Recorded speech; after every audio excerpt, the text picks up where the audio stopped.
ఈ 2-3 రోజులుగా మనం చూస్తా ఉన్నాము ఏ విధంగా టార్గెట్ విడుదల రజనీ అంటూ ఈ జిల్లాలో ఇక్కడ పోలీసు వారు ఏ విధంగా కూడా ఒక హైడ్రామా నడిపారు, ఏ విధంగా కూడా పోలీసు వాళ్ళు కూడా ఇందులో పార్ట్ అయ్యి నన్ను టార్గెట్ చేస్తూ ఇబ్బంది పెట్టాలనుకున్న వాళ్లకు ఆద్యం పోస్తూ మరి ఏ విధంగా ముందుకెళ్లారనేది ఇప్పుడు నేను చెప్పబోతున్నటువంటి ఈ కేసే ఒక ఉదాహరణ. ఎవరో గాలి పోగేసుకుని కట్టుకథలు అల్లి నన్ను టార్గెట్ చేస్తూ నా ఫాలోవర్స్ ని మా స్టాఫ్ ని ఇబ్బంది పెట్టాలని చెప్పేసి ఆ గాలి పోగేసుకుని తెచ్చి ఇచ్చినటువంటి ఒక కంప్లైంట్, ఆ గాలి పోగేసుకొని తెచ్చినటువంటి అల్లినటువంటి ఆ కథ చూస్తే దాంట్లో కూడా నన్ను టార్గెట్ చేసే భాగంలో పోలీసుల పాత్ర కూడా ఆ కంప్లైంట్ రాసినటువంటి ఆ రాస్తున్న విధానంలో చేసిన అల్లినటువంటి ఆ కథలో వాళ్ళ పాత్ర ఉందేమో అని నా అనుమానం. ఎందుకనంటే ఒక కంప్లైంట్ లో శ్రీ గణేష్ చౌదరి అనేటువంటి వ్యక్తి నా సన్నిహితుడని, ఈ గణేష్ అనేటువంటి వ్యక్తి నా ఫాలోవర్ అని, అతనికి మాకు ఏవో ట్రాన్సాక్షన్స్ ఉన్నాయని చెప్పేసి ఒక గాలి పోగేసి ఒక కట్టుకథల్లి అది కంప్లైంట్ ఇస్తే ఆగ మేఘాల మీద ఆ కంప్లైంట్ ఎప్పుడైతే గ్రీవెన్స్ కి వచ్చిందో ఇమీడియట్ గా కూడా నా స్టాఫ్ మీద చీటింగ్ కేసు నమోదు చేశారు. ఒక్కసారి మనం చూస్తే శ్రీ గణేష్ చౌదరి నా సన్నిహితుడా? ఎవరి శ్రీ గణేష్ ఒకసారి చూద్దాం. మీరు చూసినట్టయితే ఇందులో ఈ సర్కిల్ చేసినటువంటి వ్యక్తి ఇతను శ్రీ గణేష్ చౌదరి. ఇతను ఎవరి పక్కన ఉన్నాడండి? 2024 ఎన్నికల్లో Darsi MLA candidate, MLA incharge గా నిలిచినటువంటి ఆ ఎమ్మెల్యే అభ్యర్థి క్యాంపెయిన్ లో ఉన్నాడు ఈ శ్రీ గణేష్ చౌదరి.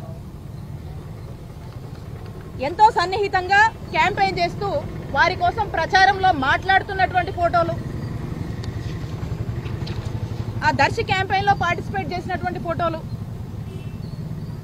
ఇవి ఎవరు సన్నిహితుడండి? ఇతను ఎవరు ఫాలోవరు? ఏ పార్టీ? ఈ శ్రీ గణేష్ చౌదరి. ఈ శ్రీ గణేష్ అనే వ్యక్తి టీడీపీ. ఈ టీడీపీ అతన్ని మా ఫాలోవర్ అంటారా? మా ఫాలోవర్ అని చెప్పి కట్టుకదల్లి మా మీద కేసు పెడతారా? ఇప్పుడు వాస్తవాల్లోకి వస్తే 1 మార్చ్ 2025 ఇది ప్రజావేదికలో లోకేష్ గారికి ఒక అర్జీ వెళ్ళింది.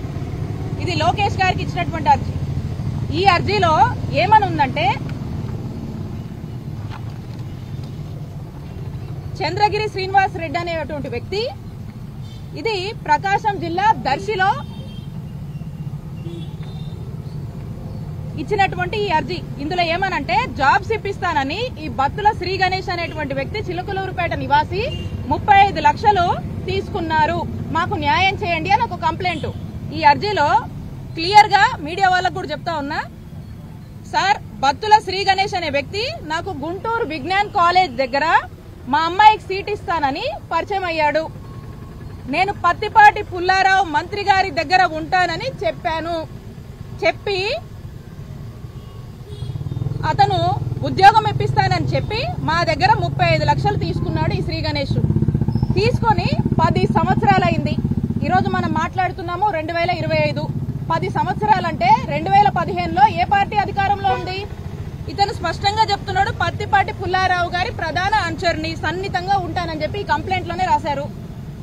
ఎవరైతే కంప్లైంట్ ఇచ్చాడో ఆ కంప్లైంట్ ఇచ్చిన అతను మొన్న మార్చి 2025లో ఈ గవర్నమెంట్ వచ్చాకే దర్శిలో ఇచ్చినటువంటి కంప్లైంట్ లో 10 సంవత్సరాలు అయిందంట పత్తిపాటి పుల్లారావు అనుచరుని, ఫాలోవర్ ని అని చెప్పి మరి 35 లక్షలు తీసుకున్నాడని చెప్పి ఒక కంప్లైంట్ ఇచ్చారు. ఇక్కడ ఎక్కడా కూడా మా పేరు లేదే. ఎవరు అనుచరుడని చెప్తున్నారు? ఈ శ్రీ గణేష్ అనే వ్యక్తికి మాకు ఎటువంటి సంబంధం లేదు. మాకు కానీ, మా సిబ్బందికి కానీ, మా ఫాలోవర్స్ కానీ, మా నియోజకవర్గ ప్రజలను అడిగితే చెప్తారు ఈ శ్రీ గణేష్ ఎవరు, ఏ పార్టీ, ఎవరితో సంబంధాలు ఉన్నాయనేది. మాకు సంబంధం లేదు. మా పార్టీ కానటువంటి వ్యక్తిని ఏదో ఒక కట్టుకథల్లి ఆ కట్టుకథలో నన్ను టార్గెట్ చేసేందుకు సంబంధం లేనటువంటి ఈ శ్రీ గణేష్ పేరుతో ఎవడో గాలికి ఒక కంప్లైంట్ ఇస్తే దాంట్లో మా మీద కేసులు పెడతారా? దీంతో పాటు ఇంకోటి కూడా చూపిస్తాను మీకు. దీని మీద ఈ గవర్నమెంట్ వచ్చాకే ఇతనికి వేరే వాళ్ళకి ఏవో ట్రాన్సాక్షన్స్ ఉన్నాయని చెప్పి పలు కంప్లైంట్స్, పలు గ్రీవెన్స్ లో ఇతని మీద ఇచ్చారు, ఈ గణేష్ మీద. మరి ఈ గణేష్ మీద ఇంకోటి మా చిలకలూరుపేట టౌన్ స్టేషన్ లో ఈ టీడీపీ గవర్నమెంట్ రాగానే ఒక కంప్లైంట్ వెళ్ళింది అక్కడ కూడా. ఆ కంప్లైంట్ వెళ్ళిన తర్వాత పోలీసులు 21 జనవరి అంటే జనవరి 21, 2005లో ఒక రాజీ అండర్స్టాండింగ్ రాసుకున్నారండి. ఒక సెటిల్మెంట్ జరిగింది టౌన్ స్టేషన్ లో. ఈ సెటిల్మెంట్ ఏంటంటే కంప్లైంట్ ఇచ్చిన అతను మొన్న మా మీద ఎవరైతే కంప్లైంట్ ఇచ్చాడో, ఈ మాబు సుబానీ అని చెప్పి మా మీద కంప్లైంట్ ఇచ్చాడో, కంప్లైంట్ ఇస్తే మా మీద కేసు కట్టారో, అదే వ్యక్తి గవర్నమెంట్ రాగానే కంప్లైంట్ ఇస్తే ఆ కంప్లైంట్ లో పోలీస్ స్టేషన్ లో జరిగిన సెటిల్మెంట్ ఏంటి, అందులో పోలీస్ స్టేషన్ లో ఈ అర్జీని చూసి పెద్దల సమక్షంలో మాట్లాడుతూ ఒక ఒప్పందం జరిగింది. అది 1 మార్చి 2025కి పార్టీ ఏదైతే ఈ బత్తుల కుమారస్వామి, బత్తుల గణేష్, శ్రీ గణేష్ చౌదరి ఉన్నారో వీళ్ళు ఈ మాబు సుబానీ అనేటువంటి వ్యక్తికి ఏదో ట్రాన్సాక్షన్స్ ఉన్నాయని చెప్పి దాంట్లో భాగంగా సెటిల్మెంట్ లో 6 లక్షలు ఈ శ్రీ గణేష్ అనే వ్యక్తి ఆ మాబు సుబానీ వాళ్ళకి ఇవ్వాలని చెప్పి ఒక సెటిల్మెంట్ జరిగి దాని మీద అండర్స్టాండింగ్ తో ఒక పత్రం రాసుకున్నారు. సో దీనికి ఏమన్నారు, పెద్దల సమక్షంలో ఒప్పందం అయితే అప్పటి వరకు ఇరు వర్గాల వారు ఒకరి జోరికి ఒకరు వెళ్లకూడదని ఇద్దరిని బైండ్ ఓవర్ చేయడం జరిగింది. దాని మీద సాక్షి సంతకాలు కూడా పెట్టుకుని మరి ఈ సెటిల్మెంట్ రాజీ అనేది టౌన్ స్టేషన్ లో జరిగింది. ఇక్కడ మా పేరు లేదే. మరి మొన్న కంప్లైంట్ ఇచ్చినటువంటి ఈ Mabu Subhani TDP minority cell general సెక్రటరీగా ఉన్నాడు చిలుకలూరుపేటలో. మరి ఆయన ఏమి మా పేర్లు రాయలేదు ఇందులో. మరి ఈ సెటిల్మెంట్ లో మా ప్రస్తావనే లేదు. ఇందాక చూసాము లోకేష్ గారికి ఇచ్చినటువంటి గ్రీవెన్స్ లో ఆయన కూడా మా ప్రస్తావన ఏం చేయలేదు. మరి ఇంకోసారి ఏదో గ్రీవెన్స్ కూడా ఇంకో గ్రీవెన్స్ లో కూడా ఇంకెక్కడ కూడా కంప్లైంట్ ఇచ్చారన్నారు, అందులో కూడా మా ప్రస్తావన లేదు. అంటే ఎంత ఐ ఓపెనింగ్ ఇది. అంటే ఇంత పబ్లిక్ గా మరి ఈ రోజు ఏమైందో తెలీదు, సడన్ గా నన్ను టార్గెట్ చేయాలి, మా సిబ్బందిని టార్గెట్ చేయాలి, మా క్యారెక్టర్ అసాసినేషన్ చేయాలి, రాజకీయంగా మేము యాక్టివ్ గా ఉన్నాము, ఎన్ని కేసులు పెట్టినా కూడా నిలబడి ఎదుర్కొని పోరాడుతూ ఈ రోజు వైఎస్ఆర్ కాంగ్రెస్ పార్టీని చిలుకలూరుపేటలో నియోజకవర్గంలో మోటివేట్ చేసి నిలబెట్టుకొని ఈ రోజు ముందుకు వెళ్తున్నాం. కాబట్టి ఈర్షతో అసూయతో ఆడమనిషి రాజకీయాలు తట్టుకోలేక మరి ఈ విధమైనటువంటి కేసులు మా మీద పెట్టి బెదరగొట్టాలని ట్రై చేస్తా ఉన్నారు. నేను క్లియర్ గా చెప్తా ఉన్నా ఈ పోలీస్ వాళ్ళకి, మీరు ఏ విచారణ అయినా చేసుకోండి, వీళ్ళకి మాకు కానీ మా సిబ్బందికి కానీ మా ఫాలోవర్స్ కానీ ఎటువంటి సంబంధం లేదు. ఇంకా ఇక్కడ ఒక ఆయన బాగా అత్యుత్సాహం చూపిస్తున్నాడు, ఒక ఆఫీసరు, ఆయన ఏదో హనుమంతరావు అంటున్నారు, ఆయన ఆ డిఎస్పీ పేరు. ఆయన పరిస్థితి ఎలా ఉందంటే ఆ పోలీస్ చొక్కా కాకుండా ఆ పచ్చ కదర్ చొక్కా వేసుకొని పనిచేస్తున్నట్టు కనిపిస్తుంది. ఎందుకంటే నిన్న దారుణంగా ఒక ప్రెస్ రిలీజ్ ఇచ్చాడు.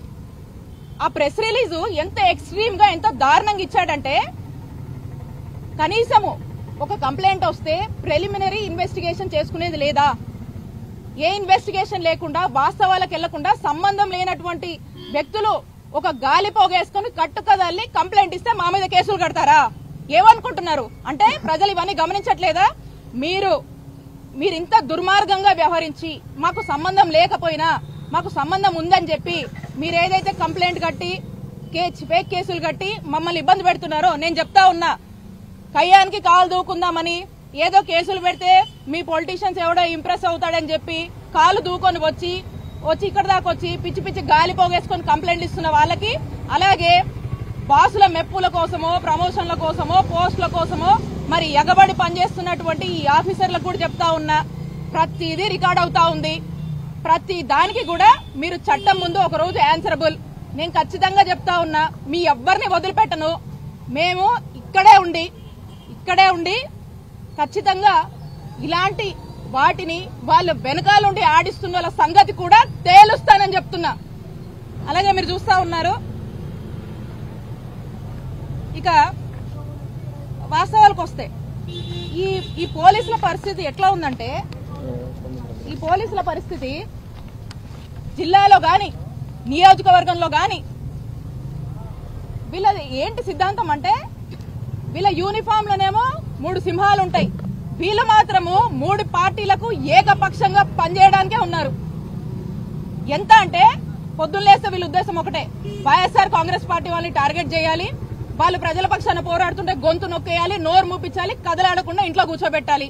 ఈ రోజు మేము యాక్టివ్ గా తిరుగుతున్నాం కాబట్టే, ఈ రోజు జిల్లాలో గాని నియోజకవర్గంలో గాని యాక్టివ్ గా ఉన్నాం కాబట్టే ఏదో ఒకటి చెయ్యాలని చెప్పేసి మరి ఈ రకమైనటువంటి అంశాలతో ఈ రకమైనటువంటి ఇబ్బందులు పెడుతూ మమ్మల్ని మా క్యాడర్ ని ఇల్లీగల్ డిటెన్షన్ చేస్తున్నారు.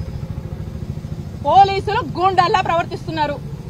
పోలీసులు పచ్చ డ్రెస్ వేసుకున్నటువంటి ఒక రౌడీల్లా ప్రవర్తిస్తున్నారు ఈ పోలీసులకు చెప్తా ఉన్నా, మీ మీద మీరు ఇలాంటి ఇల్లీగల్ కేసులు పెట్టి మా వాళ్ళని ఇల్లీగల్ డిటెన్షన్ చేస్తూ మీరు రాత్రి పగలు పెడుతున్నటువంటి ఇబ్బందులకు ఖచ్చితంగా దీని మీద నేను న్యాయ పోరాటం చేస్తున్నా. డిఎస్పీ గారు మీకు కూడా చెప్తా ఉన్నా, ఏదేదో అనుకుంటున్నారు కదా, మీరు చేసింది తప్పు. నిన్న మీరు మా క్యారెక్టర్ అసాసినేషన్ చేశారు. నిన్న మీరు మమ్మల్ని మా వాళ్ళకి మాకు సంబంధం లేని దాంట్లో మమ్మల్ని పెట్టి మమ్మల్ని అందులో ఏదో మళ్ళీ దాని చుట్టూ ఇంకో కదల్లి మమ్మల్ని ఇరికిచ్చి ఈ తప్పు మాదే అని చెప్పి మీ ఎవరో ఇద్దరు మధ్య ఉన్నటువంటి పంచాయతీని మాకు రుద్దేటువంటి ప్రయత్నం చేస్తాను. మీకు చెప్తాను, దీని మీద నేను డిఫర్మేషన్ వేస్తాను. దీని మీద నేను అవసరమైనటువంటి అన్ని నాకున్న ఆప్షన్స్ అన్ని ఎక్స్ప్లోర్ చేసి హ్యూమన్ రైట్స్ కి వెళ్తాను, నేషనల్ ఉమెన్ కమిషన్ కి వెళ్తాను. ఇంకా ఏ ఆప్షన్స్ ఉన్నాయో అన్ని ఆప్షన్స్ ని ఎక్స్ప్లోర్ చేసి ఖచ్చితంగా కూడా